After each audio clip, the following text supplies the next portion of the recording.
గుడజీరక నిక్షేపం, జీలకర్ర బెల్లం పెట్టుట, ఈ రెండు చాలా ప్రధానమైన అంశములు.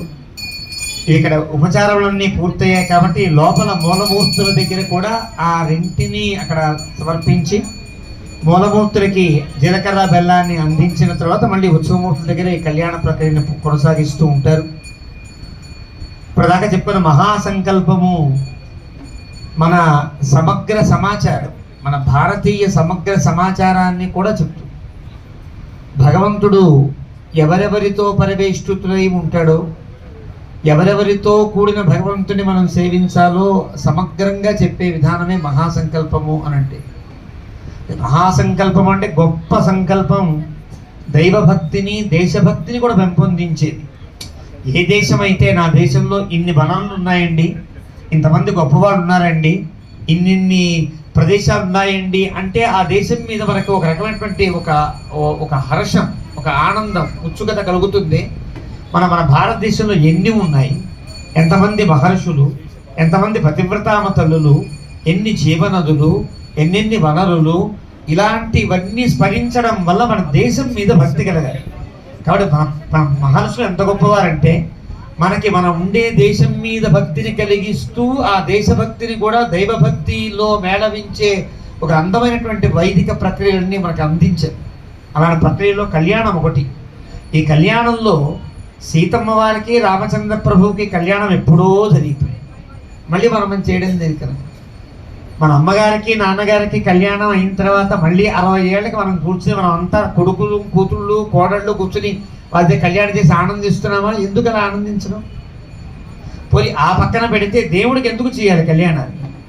దీన్ని ఆగమమే చాలా సునిశ్చితంగా చెప్పింది మనకి. మనం దేవాలయములలో చేసే దేవుడి కళ్యాణం ఎవరికో తెలుసా మీకు?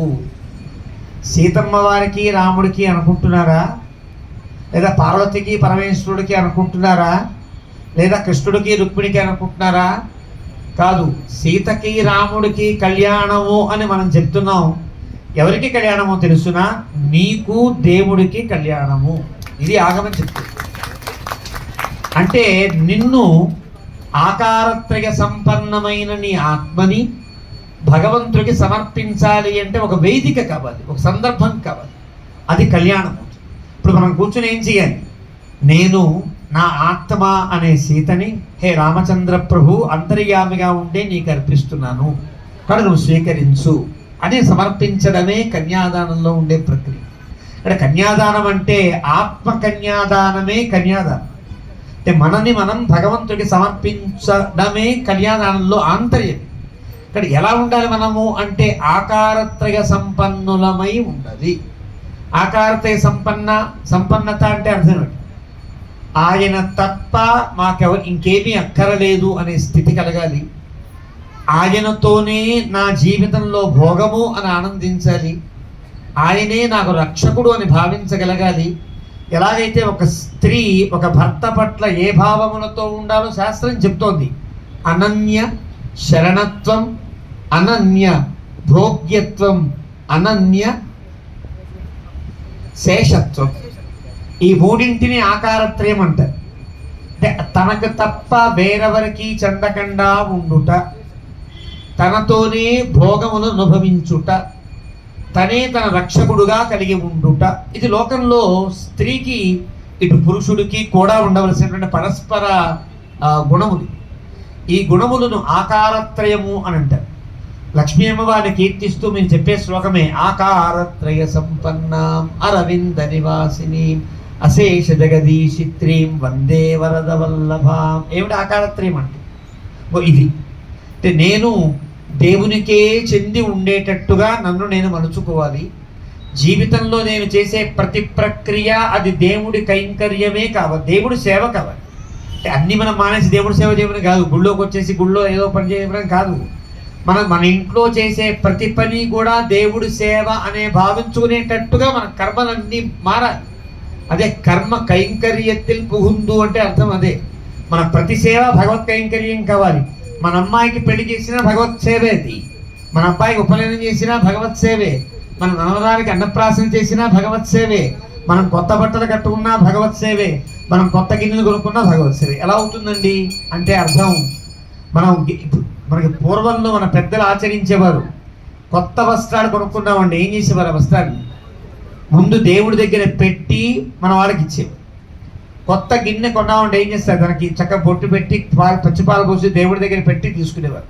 అంటే ఏదైనా ఇది దేవుడికే అని అర్పించే ఒక పద్ధతి మనలో ఉండేది, మన మన మన ఇళ్లలో ఆచారంలో ఉండేది. ఇది మనకి రావడం నేర్పాలంటే వేదిక కావాలి, కాబట్టి కళ్యాణ వేదిక దానికోసం.